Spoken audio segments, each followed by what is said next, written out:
Allah's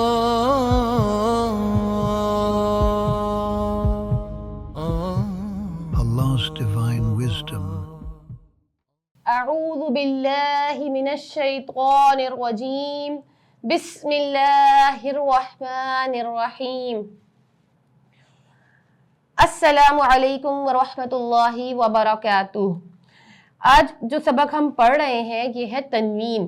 تنوین کے حرف کو کس طریقے سے پڑھنا ہے میں نے آپ کو زبر زیر پیش کے ساتھ بھی پڑھ کے بتایا تھا حرکات میں، پھر میں نے آپ کو تنوین میں بھی بتایا کہ دو زبر دو زیر دو پیش کو ہمیں غنّے کے ساتھ پڑھنا ہے۔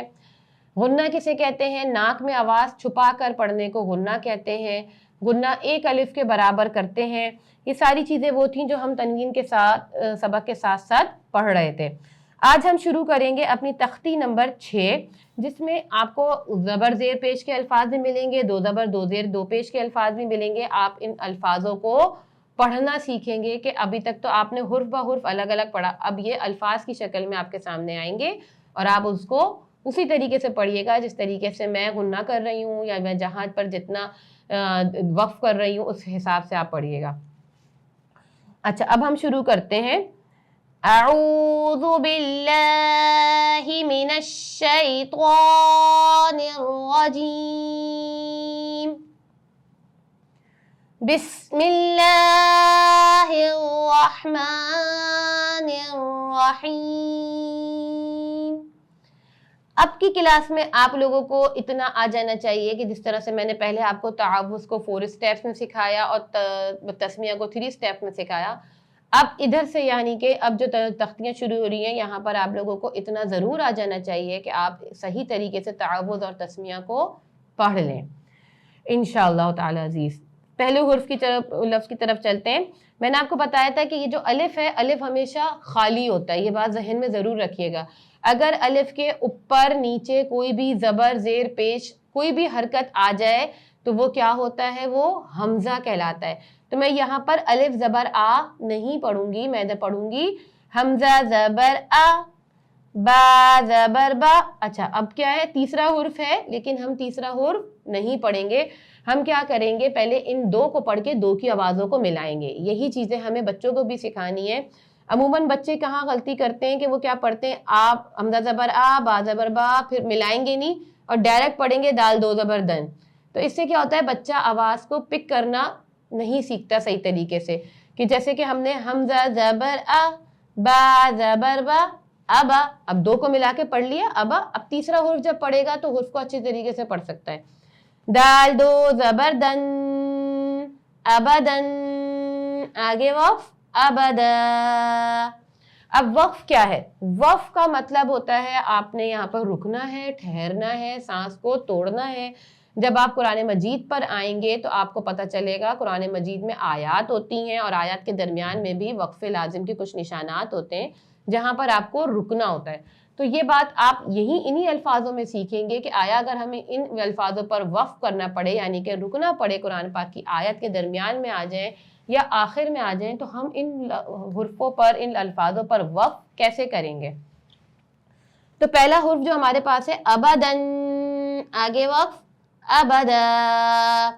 اس میں ہم نے کھینچا، کیوں کھینچا یہ آگے جب آپ ایک حرف مدہ والی تختی پر آئیں گے اس سے بھی آپ کی وضاحت ہوگی، لیکن آپ یہ بات ذہن میں رکھیں کہ دو زبر کو وقف میں ایک زبر سے بدل کر کھینچ کر پڑھتے ہیں۔ میں ریپیٹ کرتی ہوں، دو زبر تھے، دو زبر کو وقف میں ایک زبر سے بدل کر کھینچ کر پڑھتے ہیں، یعنی کہ ابدن کی جگہ ہم نے اس کو ایک زبر سے بدلا اور ابدا تھوڑا سا کھینچ کے پڑھا۔